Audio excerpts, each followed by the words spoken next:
Hey everyone, it's Paul Michael. I am excited to come to you real quickly. I know it's Friday afternoon. Some of you are going to be watching. This is on Friday. What is today? November 8th? November 8th, around 5 o'clock in the Eastern evening in the Eastern. And we've been talking about this for a while, that we were going to make some pay plan changes, a little bit of a compensation change.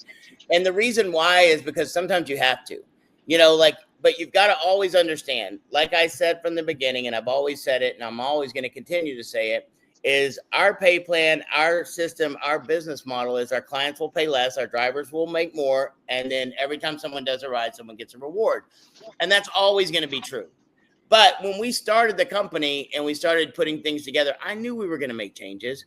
I knew that we were not going to be able to sustain paying out 90 or taking only $6 out of a ride, no matter how big the ride was, and paying $96 out. Like, listen, I know that drivers love that. And that's amazing. I know Jeff is one of the drivers that we first brought in. And I told Jeff in the beginning we'd probably make changes. I don't think he believed me. But the reason why we're making some changes is for a couple of reasons. First of all, when I first started the company, my goal and my desire and my thought process was, hey, these drivers have been beat down so bad, they're going to do everything they can to get as many customers as they possibly can, and it'll just go crazy. What I didn't plan for is that, unfortunately, not every driver is like a Revo driver. Not every driver is like a Jeff Trills. Like, if every driver was like Jeff Trills, there wouldn't have needed to be a Revo come along. It just wouldn't, because like he's a hustler, he's a worker. Like, we got Adonis, we've got some other people, Mario, some of these other people that are so motivated and excited, they don't let anything stop them. They just keep going and they keep going. I mean, when I first met Jeff, I was doing, when was that? How long ago now? Wow, probably like January? March. So back in March, Jeff, we were doing our first training with Revo live down in West Palm Beach, and Boomy, the lady that introduced him, I guess, to what we're doing, she was there, and we were doing it on a Saturday, and I guess she got on the phone and told Jeff, hey, you got to get down to West Palm Beach. And Jeff, I guess, is one of those people that when you tell him you got to do something and he trusts you and believes in you, he just does it. There's like some people that him and hawing around and think about things, come up with a reason why not. The next day, Jeff, how many hours was it? 8? It was 8.5, 9 hours. 8.5 to 9 hours. So he got in the car when he found out about it on Saturday, drove all the way to West Palm Beach, and came to the event on Sunday. And the event didn't even last that long on Sunday. I think we were done by like 1 or 2 maybe. And it was funny because they were asking, I didn't even know, I didn't know his story. I didn't know who he was. I just knew he had this hat that said, go hard or go homeless, and a shirt and this thing that came on. And I was like, who is this guy with this stuff on? And why is he nodding off every now and then during our deal? Not on purpose, but like, I've been doing seminars for 20 plus years. I know when somebody is trying to fight it and stay awake and pay attention. And I know it when people are just like, I'm out. Like, they're just uninterested. And Jeff was not the uninterested one. I could tell there was a reason why he was so tired. But I did give him a little crap from the stage. I think I did. You did. I did. But afterward, I got to find out his story, that he had driven all that way. And then we got to meet that evening for a little bit. And I thought that was the end of it. I was like, all right, he's going to go back. Not the end of it. I was excited to meet him and everything else. But I thought he was going to go back to Atlanta. And he's like, hey, is there any way? I don't even know if I knew you were. I thought you were just staying in town to stay in town. And I said to him, he goes, hey, can I meet with you? And I said, well, tomorrow is the day I got to catch up. I've been out of town. I got to catch up. Tuesday's going to be I said, maybe Wednesday morning or something like that. And I wish he would have said something more to me, but he was so respectful, so nice, so everything. He's just like, Wednesday morning will work perfect for me. Then when I got with him on Wednesday, I realized he stayed in town that Monday and Tuesday just to meet with me on Wednesday morning. And I was like, what a jerk I feel like right now. If I would have known that's what he was doing, I would have blocked out the whole next morning to meet with him. I just thought he was down there working or down there seeing family or something. But what it did for me right at that moment is know that he's one of those people that's just solid. It's like we were up in Charlotte a few weeks later. He was there too. I needed to get back home. And he was actually driving back to Atlanta. My flight got canceled. He and I were on the phone. He goes, I'll turn around and come back and drive you to Florida. And I'm like, you will absolutely not do that. but it just showed me the kind of person he was. It doesn't matter. And that's how I am. Like if one of my friends, is stranded in the middle of the night, I'm going to be the one that gets up and goes and tries to help him. Now, Tony, my partner and one of my best friends of 20 plus years, he will be the one that calls someone to come and pick me up and he'll pay for it. I'm just kidding. Tony's one of those people too. But, so when Jeff started working, it made me excited because Jeff was one of those guys like, just went after it. But when I told him we're going to make some changes, he was not the happiest person I've ever seen him be. There's he did the thumbprint. I think I did that, but I don't know how he showed up, but you did that. Yeah. So he was not the happiest person, but I think over time he's understood why, and I want everyone to understand why we made some changes and why they're beneficial for everyone. They're not just beneficial for me as a company, right? And you got to understand something.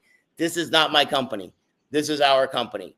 But I have to make decisions in the beginning to make it so we're still here 6 months from now or a year from now. And I was just telling Jeff some of the things that we have to do right now and some of the costs that he didn't even know about. And I think when people understand, like one of the costs that people don't even understand or think about is every single time someone goes on our app and they want to test it. Oh, I want to see if this is a real app. I want to see if they really do rates. I want to see if the rates are right. I want to see if this is right. And they'll do it 20 times a day sometimes.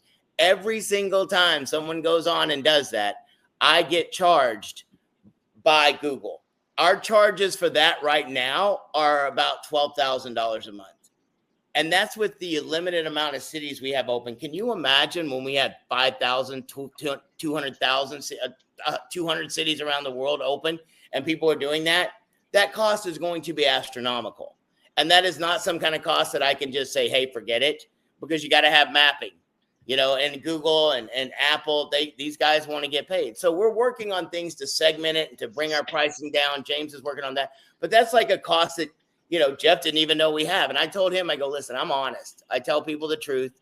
We're in a fight right now. Like we're in a fight against Goliath. We're David and he's Goliath. If you don't know what the Bible is, I'm telling you, these guys are David. They've got unlimited amounts of funds. They can crush people. And that's what they've tried to do from the beginning.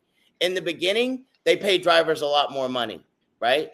They treated drivers better. They went out of their way. And then over time, they start cranking those screws. In the beginning, I used to tell people all these guys want is market share. That's it. They want as much of the market as they possibly can. They want to squeeze out all these little guys so that when they get the market share, they can start squeezing the drivers. They can start squeezing the customers. They don't care how many hundreds of millions of dollars they lost over the point of getting here. Now they're starting to do exactly what I've always known they were going to do. They're going to start taking money from the drivers. They're going to listen, they will get it as low as they possibly can. I promise you. With us, I want to pay out as much money as we possibly can. And when I say our drivers will always make more and our clients will always pay less, we're still staying within that. So what we are doing is we are going to change it a little bit. Now, drivers are going to get 70% of every ride. And I've had some drivers that go, well, oh my God, I'm getting 70% now. No, you're not. Like, let's go and look at, I promise you, let me get with the driver. Let me show them on their statement where they're getting fees taken out and this taken out and that taken out. I promise you, if you look at your overall basis, you're not making 70%. And when you factor in, how much you spend on gas and how much waiting time you have and all these different things. And guess what? They also don't give you. They don't give you the ability to go out and get another driver and make money off of that driver. They don't give you the ability to go out and get a customer and own that customer for life. And so with Jeff has grasped that concept. But I promise you, he wasn't the happiest whenever I brought this up to him. But I think over time, he's starting to understand that, like, the company, if we want to expand, how many of you would like us to be able to advertise in your city? I guarantee you everyone would love us to be able to advertise. And you would still want us to be able to give you those customers, wouldn't you? Now, some of you look at it and go, well, this isn't right on the app. I will promise you the amount of money that I spent on this app, the amount of time, the effort that we put in it, we need to go out and hire some new people. And listen, I'm in the process of doing that off my own dime, but I have other things in my life. I like to eat too, just like everybody else. But we're in this together. So what's going to happen is the drivers are still, and it's going to be beneficial on smaller rides. Now, on a $100 ride, see, Jeff turned himself all the way around, from where he was. He was in a bad place in his head. Now he's in a better place. I'm just kidding. But so what happens is on the $10, like, listen, right currently, well, as of yesterday, it went away, but we were taking $1 out for the, referrals on the driver side and $5 out for referrals on the customer side. So out of every single ride, we took $6 out. Now, if you're doing a $100 ride, which how many of us probably don't do $100 rides? Most of them aren't $100. Jeff and I were talking about his around, I think, 29 average, somewhere in there. Average, right. So if you took $6 out of 100, and you're doing a lot of those rides, you're getting $94 on every ride. That's amazing, right? Like every driver loves that. But most of those aren't like that. But if most of your rides are under $10, let's say they're 10 or 15 bucks. If you're doing a $10 ride and we take $6 out of it, guess what? That driver's only getting $4. They're not happy, are they? Now, if we go to this new system, which we have, and you got a $10 ride, that driver gets 70%. That driver gets $7 instead of $4 now. So that's an increase for the drivers, an increase for some of the other rides. Now, will it decrease a tiny bit? Yes. On some of the rides, some of the drivers will get a little bit less money. But where we make it up is if you go out and you get a customer. Now, every time that customer does a ride, whether it's with you or another driver, you make 3% on that fare every single time. So you're going to want to get customers. We're raising how much you get on the customer. So on one of your rides, Jeff, on a $29 fare, let's say just round it to 30 times 3%, you'd make 90 cents on that fare overall. Now that's 10 cents less than what before, but what if overall your rides goes up to, like, let's say 40 times 30%. Not 30%, sorry. 40 times 3% is $1.20. So now what happens is, and guess what? As you start building these, you have some customers that use you every time they do a ride, right? Yeah, I just did 3 rides today, same customer. So in that same perspective with the $29, that's 90 cents for the rider side, but the driver side, I also get 90 cents as a driver. Oh, shoot. So now, you're getting the fare. So you're getting the fare, right? You're getting 70% of the whatever. Now you're also getting it from the customer, right? Because is that your customer? Yeah. My customer.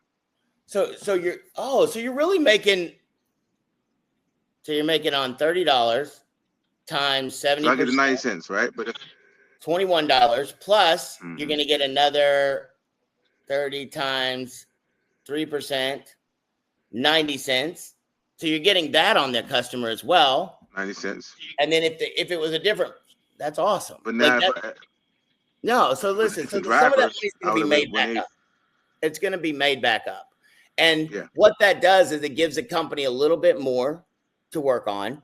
It's like I was telling Jeff, like, if you look at my expenses on a monthly basis of what I'm paying, and we will always be transparent with that stuff. Like, but the thing about it is, as our revenue grows, guess what's not going to grow? Our expenses. And these other companies, I was telling Jeff, and I think I've said it before, these other companies, they have these drivers, some of them are, I mean, the amount of money that they spend on their people working in the company, there's 33,000 employees in one of these companies with an average salary of $77,000. Like, that's crazy. We don't need that. We're never going to need that with technology and everything else. And so if you do up to $80, you get 70% as a driver. Over $80, we raise it back up to 80%. We take it to 80%. And my goal, and I told Jeff this, once we hit a certain point, we will take it to 80% for the drivers, because always our goal is to get the drivers where they want to go. My goal is to get every driver to where they're making as much money as they possibly can, and to have generation after generation of drivers. I told Jeff, I said, if you're driving in a year, I'm not doing my job right. Like, my goal is to get Jeff, and we talked about it. Let's say you had Well, let me share my screen. Yeah, he sent the new one, so you can. Give me 1 second. Let me just find this in my email. And while you're doing that, I just want to kind of share. Yeah, go ahead. Like Paul said, I wasn't happy at all, right? I said it's too early, too soon to do so. And he's like, Jeff, you got to look to the long haul, the long vision. And I'm big on long vision, right? And so but one thing I do believe in, that the company has to make money. It has to happen. So if that would need to happen, it needs to happen. And so I'm all for that. Also, when you look at the long run, as we start to get these amount of rides, it's gonna really pay off, from the rider side and as well as from the affiliate side. Without driving, now the most we could have made was 90, a $1.20, $1.20. That's the most we could make if we had the customer and the driver. Right now, the sky's the limit. Some rides would make less, but some rides would make astronomically more from just a rider and a driver coming together, taking a ride. If your ride takes a ride with your driver, you're going to make exponentially more based on the particular fare. And so overall, it's going to be a win-win. Right, and also too, like you and I talked about earlier, like we're running under the radar in some places. Like we're starting to where we can't run under the radar. We're going to have to be paying for huge permits and different things that we're going to have to tackle. But I knew in the beginning as a startup, we didn't need to. We didn't need to worry about those things, you know. So we wanted to run this for 3 or 4 months, see what the numbers were, see where we're at. But like I said, the bottom line is our clients always pay less. Drivers always make more. If we stay within those 2 guidelines, we can't lose, you know, and as we go along, the better the company does, the more will pay out. Like that's just 100%. And I told Jeff, I'm like, listen, if we want to do something special for Atlanta, where you go, hey, me and my guys, we're going to make sure that we do this many rides this month at this much volume, this much this, I want to be able to give them some kind of a bonus. Let's work on it. Like that's the thing. You guys have the access to working with us as a company, as opposed to, you know, we're laying the foundation of where we're at right now. 5 years from now, the drivers that come in, they won't get to do what you guys do now. They won't get. I spoke with a gentleman today out of California who has this little survey, and that he gives to every customer that gets in, and it's amazing. I'm going to institute that on Thursday night or Wednesday night when we do our deal. So the best ideas sometimes come from you guys, but like Jeff said, we've got to make decisions sometimes based on what's good for the company. Now, I know if everybody goes, oh, well, if you change that, you know, I'm going to be mad. I appreciate that. And I upset. People don't like change. But like I always say, the only constant and the only thing you can count on not changing is change. It's always going to be there. And so with this, though, 5 years from now, those drivers won't get the input. They won't get to, they won't have the same opportunity that you guys have. Some of you are going to have full countries underneath you. Like I was in Amsterdam, I was in Dubai, and things like that. Let me show you one of, there's a gentleman named, how do we say his name? Jay Antoine? Did he go Jay Antoine or Jay Antoine? Jay Antoine. Yeah. Jay Antoine. I don't want to mess up his name. He's too talented for me to mess up a name. But can you see my screen here? Yes. So he did this just as a little bit of a chart without me even asking him to or telling him to. But if you look at it on here, let's just say you had 5 rides in a day. And this is if you bought a driver. Riders and drivers, both 3%. Paul, if you click on the green, make it full size. Oh, that's right. Is that better? Yeah. Yes, sir. You can zoom in some more. All right. So if you go on here, yes, and you got 5 rides, let's say you have 5 rides. Let's say average is 10, right? We talked about that, Jeff? Yeah, average is about 10 rides, correct. So 10 rides a day. That's, wait, let me go make sure. What am I doing? Oh, rides per week. So if you did rides per week, 10 a day, that's 50 per week if you only did 5 days a week. The driver overrides that you would make because of this 3%, like with 25 rides, 10 rides, 15, 20, you can see what your overrides would be. Now, go up to these higher numbers, like 25 drivers, 50 drivers, 100 drivers, 300 drivers. Now, some of you are going to really get after that. And we're going to have marketers. Like, listen, guys, we haven't even touched the surface of having people that are big time builders and networkers come in here. We're going to have people that come in here and run ads. You're going to have people that like flood your cities. So right now you're in the pioneer stage. Someone like Jeff who gets it and understands it, he's going to bring in so many drivers. But we got to understand this is about building a community and building a, deal. So he also put down here this little chart, and we'll get this chart out for you, like how much you're going to make on each fare. Like if it was 10, 20, 30, all the way up to 100. Now, if you're getting the driver and the consumer, you can double every one of these numbers. So if it's a $5 ride, instead of 15 cents, you get 30. If it's a $10 ride and you're the override on it, you get 30 cents. Now the driver's going to make 70% on every ride until it hits $80. Then it goes up to 80%. And these numbers still all are involved. So I don't want to go $80 per ride, right? Every single ride. Yep. Right. So meaning it's 70% until you get a ride that's $80 and above. So if the ride is $80 plus, it goes 80%, correct? Absolutely. Awesome. Yep. $80 and above, it goes to 80%. And listen, my goal, like I said, when we start hitting millions of dollars in revenue and our app is where I want it to be and all the, it's not going to be an expense. I'm going to go, hey, you know what, guys, we hit this number. Let's give that. Now it's 80% across the board. That will be so much better. How many of you are glad that I'm doing this now as opposed to when we're doing $10 million a month? Wouldn't you rather do it now? And then when we get to $10 million a month, I say, hey, we're going from 70 to 80. Can you imagine the blow up that we're going to have at that point? And I think that as we go along, having people like Jeff that really, you were able to, you were allowed to tell me what you liked and what you didn't like, right? Like we had debates, we had conversations. It wasn't like I'm the boss, you take this and just go shut your mouth. And it's like, that's why I wanted to have Jeff on today. And I just texted him. I said, hey, I want you to get on. He didn't even know what he was getting on with me.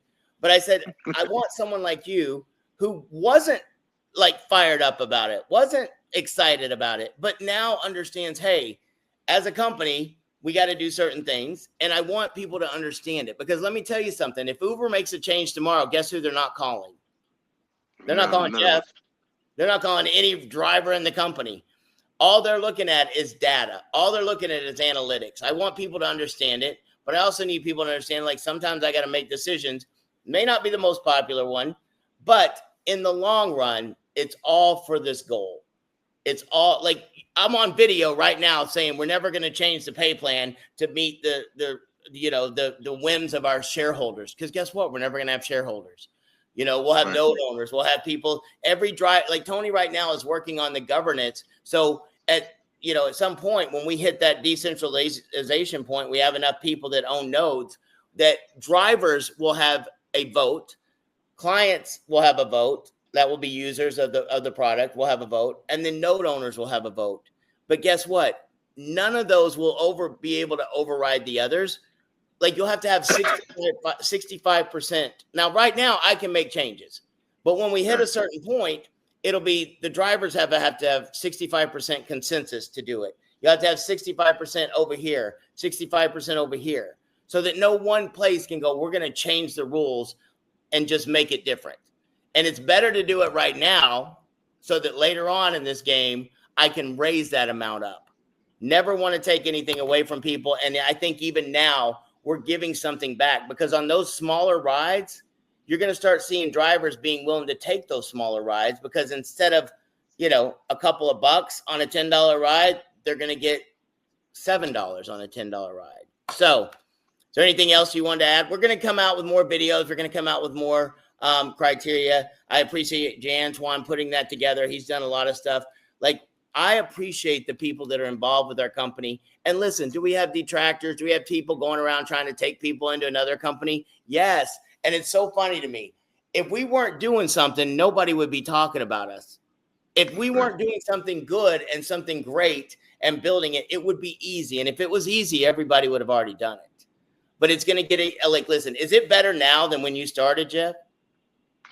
Definitely. 100%. 100%. We have the app wasn't even active when you started, right? No. So the app was active, but it wasn't active in Georgia. When I first went to Florida, it was on demand, and I was able to get that one ride, experience that. That was amazing. and now that it's on reserve out here, it took a lot of work to get it to where it was at now. A lot of updates, a lot of different small little changes to make it make sense for drivers, and But you've the seen program. it grow. It hasn't gone backwards, is my Yeah. question. Oh yeah, for sure. If it gone backwards, we would have. Nobody would be here. I wouldn't be here. But that's the thing, Yeah. though. I think sometimes people forget that, like, we're less than a year old. Like the app came out March 1. We opened Miami March 1. Then I had to retool everything because it didn't work perfectly. We had to come up with some different ideas because they weren't taking rides. And then we went a couple more months. And when did you open? June or July? May 30th. May 30th. So you opened in May 30th. And then the first 30 days, like, there's ups and downs in everything you think and do. Yeah. And like every single day, we're going to get better, but we may take one step forward and have some problems with the app the next day. I was with James, my developer, last night, and I haven't seen him in a month. And y'all, if you think you guys get angry, you should see me when I talk to him. I was like, listen, somebody said something on their phone, their app wasn't working. I said, oh, James must be working on y'all's app too. Like, I give him crap. Don't you worry. But I also know that with James, he has a heart that he works 24/7 on this. This is his passion, his baby. He's an amazing programmer, but he's also more than that, an amazing person. And if you look at everyone down the road, and I think sometimes we have to remember we're going into the spirit of Thanksgiving. Like, this month is all about Thanksgiving. And I think people forget, like, what we're doing is unprecedented. What we're doing is different. How many people tell us this isn't going to work? Listen, Uber and Lyft don't care about us. You know why? Because, that's not going to work. They're never going to get that off the ground. And that's what makes me the most excited and passionate and thankful. And I will tell you, I'm so thankful for the people that are involved with us and the respect I get. And when I get beat up by people that tell me this isn't good, you're like, there's been people lately that, I put my blood, sweat, and tears into helping those people, and they'll turn on you in a minute. But that's okay. Right. That's how life is. There's people I know like Jeff, that, like, we can have disagreements, but at the end of the day, we both want the same thing. We both want this thing to go to the moon and, help as many people as possible. And so if we stop looking at the little bitty mundane things and we look at the big picture, we're all on that goal. Like, I'm telling you, I was on the road for the last 60 days, pretty much. I was in Dubai, and some of it was fun, but it's grueling when you're on the road. Like, being in my house right now, just sitting here, makes me so happy. But I do those things. And if somebody said I need to go somewhere tomorrow, guess what? I'd pack my bag and I'd be out the door, because I'm just like Jeff. Whenever they said, Jeff, you need to be down here in West Palm from Atlanta, if somebody needs me to go do something, I'm going to go do it. And that's why I know that our success is going to come not because of our app, not because of our pay plan, not because of anything, not because of the name of the company. It's going to come because you got people like Jeff, and you got people like me, and you got people like, I don't want to leave anyone out, but you got people in our home office like Evelyn. Jeff knows these ladies, they take calls night and day. Like, they're making sure that every customer is taken care of the best of our ability. If something goes wrong and a driver doesn't show up, which happens every now and then, we call the customer and we talk to them. We don't just like, hey, you can't even find us. Like, we're there. Right. So I'll let you wrap it up, Jeff, and anything you want to say, because I appreciate you jumping on with me for sure. Yeah, 100%. So I want to just let everybody know that, yes, shout out to Evelyn, Jeannie, Lisa. These women are phenomenal. Like, I texted Evelyn this morning just to let her know in advance. She ended up texting me back. I'm like, wait a minute. I did so you can call me back or take me back in the AM, and for us. So just know that they really are about Revel, making sure that we are a success. Another thing I loved about Revel, I want to thank the opportunity for the Revel to even exist, because I get to be a part of history. I get to be a part of something like Revel, where I know what it was 10 years ago with Uber. We are here now where Uber was 10 years ago. And if you knew like I knew, then you'll be getting to it like I'm getting to it, because here's the cool thing about it.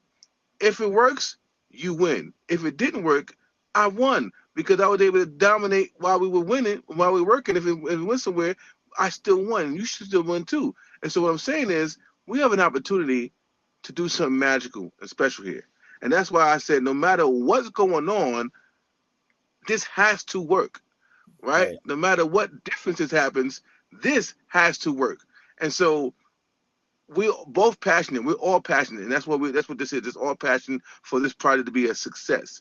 And so when we have adversities and we don't know about these adversities, it's like, okay, what's the solution? And we found a solution. With Paul and the team found a solution that has to work so that this whole thing can work 10 years down the line like Uber and Lyft did. And so I'm on board. I'm on board because I understand it. Yes, I made some great money while at the 96% or 94% that we were getting.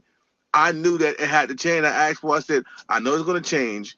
Just let the app work well, right? So he like, listen, that's where the money change for that. But so, listen, we're working on all those things. Right. And like every single day, and it's funny because I've had other people go, well, there's other businesses that you're looking at too. Like you're talking about the nodes, and you have this gold buying business that you're launching, and some of these other things. We have a video game that's coming out for Revo, and let me explain to you though, 100%. Every single dime I have in my life, every single outside of my personal money and even my personal money has gone into this, but everything I do revolves around funneling money back to Revo, funneling resources back to Revo. I want Revo to be the biggest thing. Like gold buying is great. I can make a lot of money with that, and some of you can too, but I understand how that lasts. It doesn't last very long. Like I own the largest gold buying company in the U.S. And the reason why I'm doing it again is because I realize right now gold prices have spiked again. We could bring in a lot of money, a lot of funds. I could help a lot of people in the company by doing this with charities. And I know what it can do because I saw it. We were buying $2 to $4 million in gold a week. But I knew that didn't last for a long time. But what I look at going, if I can utilize that money that I can make and I can funnel it back into Revo, and I can open up Australia, and I can open up Amsterdam, and I can put the funds that we may not be generating from rides yet back into this company. How much quicker can we ride? How much quicker can we open? How much quicker can I get Jeff to where he doesn't have to do anything except walk around and tell people how great his hair is, or whatever he wants to do. That's the thing. It's like, I just need people to understand, like if they understand, and I think you do, and I think Boomy does, and I think some of these other people understand my heart, that it's not about me making money. Tony the other night said it, he and I were texting, he goes, you're like there's a movie called The Sting. It's an old movie. Tony goes, you're like that guy in The Sting that you really don't care about money. And I really, really don't. Like if you give me $1 million, I'm going to either have a lot of fun with it, or I'm going to put it into a business that could help others. And I know with me, the fun lasts for a little bit, but it goes away. But if I build something that's a legacy, and 5 years, 10 years down the road, Jeff and I are sitting on a yacht somewhere in the Mediterranean on a trip for the top producers in the company, that's where my value comes from. We took a group of people that won a contest to Dubai, and listen, it was fun. Dubai is cool. I look at Dubai and it was awesome. It was a great city. And if you're from Dubai, don't take this personally, but I live in Florida. To me, Dubai was like a really, really clean and really, really hot Miami. Like it was a hotter and cleaner Miami is what it was. Because it's very modern. It's got the big buildings, but I've been in those places. And I was, after about 4 days, done with it. Because I'm like, you know what? My schedule's screwed up. I can't work with my people as much because I do have to sleep every now and then. So it's like when they're awake, I'm sleeping. So I started staying up all night so I could work with people and sleeping during the day more. And I missed a few meetings, but I'm like, listen, you guys don't understand. Hanging out and being here and having fun and going out to the beach or desert or whatever, that's not fun as much for me as talking to Jeff. How can I help him get more rides? How can I get more cities open? Those are the things that are driving me, and we still have a big road to go. So I'm going to let you guys go. I'm going to put this video up, but I wanted Jeff to join me. And listen, I'm back now. I'm going to start doing more videos, start doing more trainings, really start pushing this thing. And I'm back on top of James and these developers to make sure we get everything we want out of them and more. So like a sound. So I thank you again. I know the sound is going to come, but on a serious note, I'm happy that we made this change because we had to. And now from this point on, we're just going to go ahead and create a new story with the new comp plan. And I'm going to show you guys what I like from this new story. And we're going to go from here. Jeff will be the one too. I know you will be. You'll be like, look at this. I made more money now than I was making before because I just did more work. I got more people. I got more drivers. And that's the thing too, guys. When we open a city, those of you that are builders and we get a city going, like, listen, here's the thing too. Anyone that came in before today knows nothing about what we were paying anyway. That's correct. Unless you tell them. Like, right. But if you tell them, listen, you're making 70% of every ride, we're paying more. And on top of it, I think people need to get really good at showing the vision of, listen, do you really want to just be a driver? Or would you rather have it so that, like, because I think that's what a lot of people do. They go, oh, just sign up here, you make more money. Just sign up here, you make more money. But what we should be telling people is sign up here. You can make as much, if not more money than you're making over there, just driving. But on top of it, this company is going to give you all these other avenues to make money. We're going to have the favorite driver, where you can, if you get a customer that you become their favorite driver, guess what? Every time that customer is able to use you, they're going to become more familiar with you. They're going to probably tip you more. And then what happens is when we put the next thing in and we have it so you have your own calendar, then you can book up your whole day. You can't do that with the other guys. And then when we put the next feature in where you can, any car you have, where you can rent that car out by the hour as a driver. Like you can become a private driver for somebody, even if you don't have a Lexus or so there's all these different things that even if we're just paying you the same amount of money to drive, guess what? We give you the ability to make money off of other drivers and bring them in. You get the ability to bring in customers and have those customers for life, no matter where they are in the world. Like how many of you have driven for people for Uber for the last 10 years? Jeff, I don't want to depress you, but if you had those, like 20% of those people that you've driven for over the years that signed up with you personally, and you made a drive a percentage every time they did a ride now, would you be driving? Not at all. That's why I'm so adamant about going hard with this program, because I understand that point right there. All the 10 years that I put in, the 10,000 rides I've given, right? Some people get 14,000 rides. If you was able to get paid every time that ride was given, even if it wasn't you doing the ride, that's the thing I think these drivers need to get. And once we spread that and we get that out there, that should be our battle cry. Like more than how much money you make on a ride, you're building your future. Do you want to keep doing this? Whenever we sold network marketing or we recruited people, it was never about, oh, if you sell this shampoo, you're going to make $4.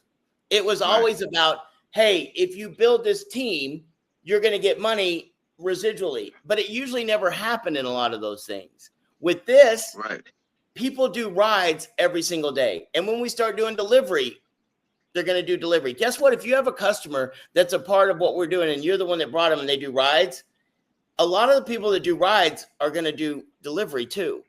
That customer is tied to you. If they start doing delivery, you're going to get paid on that too. Like there's all kinds of different ways that we're going to bring, money into our drivers and our customers and our referral partners. So I could keep going on, but I'm excited about it. And I appreciate you, getting on and not cussing me out about it. No worries, man. You're the best, man. All right, brother. We'll talk to you soon. Thanks, guys. Have a great night. If you have any questions, make sure you send them into support@revoride.com. And we are here to help you any way we can. Thanks. Have a great night. Peace.